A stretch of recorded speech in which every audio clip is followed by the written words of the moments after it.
Okay, so Mufasa is coming, really excited. How do you avoid people's like worrying so much, just thinking about it, this excitement? How do you avoid worrying about that? I'm too busy. I'm too busy. I have to actually work to make the thing. And so people's excitement is really interesting, and people's worry is very interesting. It's also understandable. They've been living with these characters for 30 years. Mufasa belongs to them, and so they feel like I'm taking something that belongs to them and I'm like messing with it. And so you have to acknowledge that. But for me, it's just about telling the story. And what, in your opinion, that draws people back to the theaters to just like follow just like this Lion King world? I know that it's not a sequel, but it's like it's inside this world, right? Yeah, it's very much inside this world. It's got the characters, Lin-Manuel Miranda did the music and the legacy of the music that came before. Label M, who I consider the voice of the Lion King, is the voice of Mufasa singing in Swahili. So there's all these really wonderful things that I think are part of the DNA of the Lion King that are very much a part of Mufasa, the Lion King. And I think if you've loved any one of those versions of this story, you're going to absolutely love this one. And if you could pick one big challenge for this that you've like encountered in this project. There's so many. Every time you make a movie, there's a challenge. I think the biggest one was to get to the point where the technology just disappeared and it was just storytelling. And so, because these are all new tools we use to make this film, but once we got a handle of them, they just disappeared, and it was like making anything else. Thank you very much. Have a great one. So I would like to know about your creative process, like when you're like creating a new story. How do you just like pick the one you're gonna produce next? Well, usually Pete Docter, who's the chief creative officer, he'll ask the directors to come up with a number of ideas, and they'll spend time pitching them as just basic ideas. It's kind of, there's no real science to it. It's by our gut. On Inside Out, the first Inside Out, we were working on another idea, and Pete said, and I was in the room, he said, I have another idea. What if, I've been thinking about my daughter and how she's changing, and what if we made a movie about a little girl that's not the main character, she's the setting? And we went, wait, what? And that was where it just ignited. So it's a combination of writing and thinking and research and just gut. This is great. About Inside Out 2, that it was a big hit in Brazil, that of course, how big of a challenge it was to translate these feelings into a movie that is also personal yet universal. Kelsey Mann, the director, when he first came to the table with sort of this idea about anxiety, sort of yourself, it just felt like, that's movie worthy. So we dug into it that way, thinking about the humor, thinking about all the fun and the set pieces, but what was under it is something that we felt was a common denominator for people. And so we didn't really think, well, how will this play around the world? We just thought, how will it play to us, and does it feel big enough that it might? And then it did. Well, my final question, what do you think that draws people back to the theaters? You follow like sequels, like these classic worlds, it's like Toy Story, for example. Yeah, I've always thought of sequels like getting to visit your old friends, or your family. I remember as a kid, and when you could do them and you could shift them, you could add new things, you could still surprise the audience. When I was a kid, I was a Star Wars kid in the 70s, and I remember going to see The Empire Strikes Back, right, and seeing it in snow. And I thought, oh my, there's more here, you wanted to see. So this idea of a sequel where you're not just doing the same thing, you're expanding the world, you're expanding the characters. To me, that's a big screen theatrical experience that you only get in the movies. Well, we're so honored to meet you in person. So let's talk Moana 2. How have the story and characters grown since the first film? Oh, wow. Well, I think in this story, this is about 3 years after the first film. In the first one, Moana was 16, and she headed out in the middle of the night to save her island. In this story, 3 years later, she now has a little sister who she loves. It's like the most special relationship in the entire movie. So when she's called this time on a journey that she literally may not return from, it's so dangerous, even her ancestors couldn't come back, she has to make this choice because she knows it's so important to go out there for her people, but that also means leaving her little sister behind potentially, and that's something that she's never had to deal with, and it puts her in this real conflict that for her, it's people she loves and protecting her people for years to come, and that's a really difficult spot. Can we look forward to more Moana stories? Because what you're telling me right now, there's so much to be told. Yeah, I think there's no end to the type of stories that we can tell with Moana, and I think that she will always want to continue on the next journey. You are now Chief Creative Officer at Walt Disney Animation Studios. Congratulations. Thank you very much. Tell me, how do you see Disney's role in shaping the world's imagination? Well, I really had the luxury of working with hundreds of the greatest storytellers and artists and creative minds in the world, and so I think as we head into the future for Disney Animation, it's continuing to do that. It's continuing to bring joy and magic and surprise people and tell stories with characters that people love. So I think we're going to be seeing more of that and more surprises along the way. Okay, my last question about Zootopia 2, because you're working on it, right? So tell us, I know that Shakira is back to the project. Back. She is. And which city inspired you most to create Zootopia? Sorry, which? Cities in the world. Oh, I think it's the beautiful thing about Zootopia. It's kind of a combination of many cities all around the world. So we didn't sort of base it off of one specific place. We knew that we wanted to have a city where it felt like there were people from all over the world. That it was a very international place, and that you have this sort of this very modern city, but it's next to very rural places. It made sense with the animals of our world. So I'd say lots of different cities, but it hopefully feels like everyone's city that they know. Thanks very much. So much. Yeah, very nice to meet you. Nice to meet you. Hi, Rami. I'm Fernando Prado from Radio Disney Brazil. It's a pleasure to meet you. So we just watched a trailer of the Amateur. It's coming. We're really excited. So tell us, what was the most difficult scene for you and why? It was all difficult to a degree because it's an investment in making the best possible work I can so that we can all appreciate it, so that we come back to it. And I think dealing with significant loss is a theme in this film, but what we do in order to protect and appreciate the people we love is an important theme for me. And representing that from someone who is underestimated in a genre where we expect a certain type of hero, I just wanted to deliver the unexpected. Well, whenever a book is adapted to a movie, we get this concern about what gets included, what gets left out. How was difficult? I mean, how difficult it was to do these choices? I had that issue with Bohemian Rhapsody, and I think it's the essence of who that person is, what the story behind it is, and trying to gravitate to the most important themes. And if you capture those things, it is an evolution or a response or a tribute to a book or a human being, and hopefully you allow that to exist in a different way. And last question, how was it to also produce the movie, not just star in the movie? I don't know if this is going to sound silly, but I feel like I'm always producing something because I'm invested in it from top to bottom. So it was a natural evolution for me. Charlie Cox, how are you doing? I'm Fernando from Radio Disney Brazil. Nice to meet you. So Daredevil is coming soon. We're so excited. Tell us, what does this character mean to you and how does it feel to be so embraced by Brazilian fans? Look, this character has been part of my life for over 10 years now, and so it's going to be something that I, for the rest of my life, is a prominent part of my adulthood. So I feel very fond of the character. I feel greatly honored to be given the opportunity to play this character and to be doing it for so long. I came to Brazil with the Netflix show in, I think, 2016 or 17. We did a big panel here, and then, I remember leaving that experience and thinking, wow, those Brazilian fans are very passionate, so I was very excited to come back. And as we just went on the stage just now, and hearing that passion and that excitement is, it's very moving. This is awesome. How did you prepare for the fight scenes? In the same way that I always have with a lot of training, the difference now is that I'm much older, and so my recovery time is much slower, and I have to do a lot more stretching. Okay. Thank you very much. Have a great one. Appreciate it. Bye-bye. Hi, Vincent. How are you doing? I'm Fernando Prado from Radio Disney Brazil. So, what was your process of building campaign? How do you prepare and build this character? Well, we're taking it further. You're learning more about his interior life, and then he's in a search for more power, and that makes him more dangerous. So that's where we're going with it.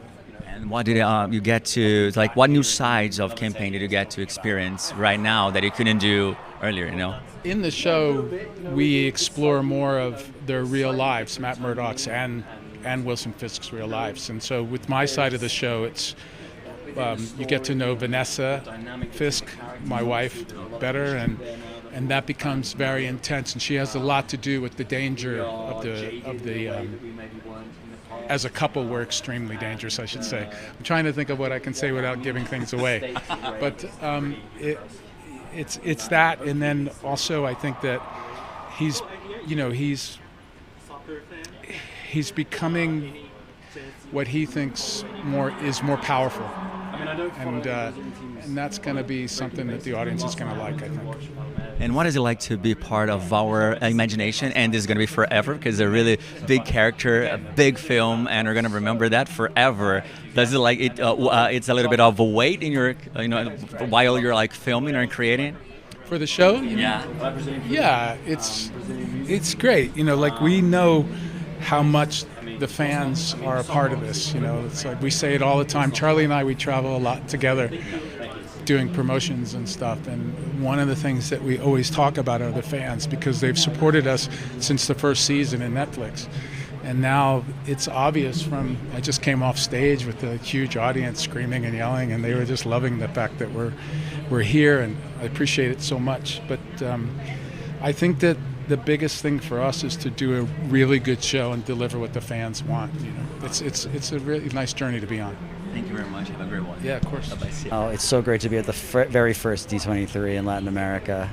This is my second time to Sao Paulo. I love this city. I love the fans here, and it's a real thrill to be able to bring all this amazing stuff to the fans. Yeah, I mean, we are fans. When we make all of this stuff as fans. So to be around fans, and being able to talk to the fans on the floor and hear what people like, and it energizes us, it inspires us, and we really do feel like we're at home here. You're having a lot of job with television and also animation from what we saw today, and you're showing us the future of animation, a lot of new concept, a lot of new art. Yeah. Being able to work with all those amazing artists, it's just incredible. And I really feel like it's like working at the comics. There's so many different styles, so many different artists, so many different lenses and ways to look at these characters. And that's why we haven't established a Marvel in-house style, because we want different artists to come in and bring their vision to the screen in the way they design the characters and the way they animate movement and the way they make the shows. Well, it's remarkable. All of the fan relationships we have are remarkable. And you mentioned D23 in Anaheim. I did a D23 in Japan. We do Comic-Con almost every year in San Diego. Wonderful, wonderful crowds. Honestly, nothing compared to what it is here in Sao Paulo. And here at D23 in particular, just the crowd going insane. And you could just feel it. It hits you like a wave, the love and the support. And it's I don't love getting up and talking in front of crowds, but when you're hit with a wave of warmth and fanship like that, it's wonderful. Of Deadpool and Wolverine, literally just before I walked on stage, I got a text from Ryan Reynolds saying, when are we getting together? When are we meeting? I said, Ryan, I'm about to go on stage and show your clip in Brazil. So we will see. The process from script to the screen. Every process is very different. It's very different. And I always have this moment of insecurity before I start something new, that is this moment of suspension where you don't really know how you're going to approach something or if it's going to work. And then as you start to dig in, you get more comfortable and you know where your groove is. But I find that each character I play, it takes on a different part of my body or my soul or my life experience, and I try to keep it under control, but it kind of infects me a little bit. Alexi for some reason had the, excuse me, I'm in the middle of an interview. I'm talking about my process. Yell at the cardboard, Florence Pugh. That's what I'm doing right now. Hold on, let me get back to serious mode. But I do think that we had a blast on this movie, and I think all of us, had so much fun with each other that the character kind of came out of that. There was this even though the characters are acting difficultly with each other, there was such a chemistry between the two of us that I felt like I could be on set and just rely on that. And the improv between us was very special. It was all amazing. Yeah. The best part is about having superpowers, I guess. But also, for me, the best part of the MCU is the amazing actors that you get to work with. I mean, and the amazing departments everywhere. Like the best in the business. I mean, I think this movie is shot incredibly well. The acting is incredibly good. The writing, the storytelling, the special effects. I mean, you're just operating at a level that is so high that you just go to work every day and are excited to do it. Except for one guy. There's one guy in the MCU that's impossible. Oh my God, you're real. Yeah, I'm here. I'm Fernando from Radio Disney Brazil. What is it like to finally become, it's like Captain America after 10 years in the making? How this character shift is for you? It's great. I mean, we went from the TV show where Sam Wilson was trying to figure out if he deserved to be Cap, if he wanted to be Cap.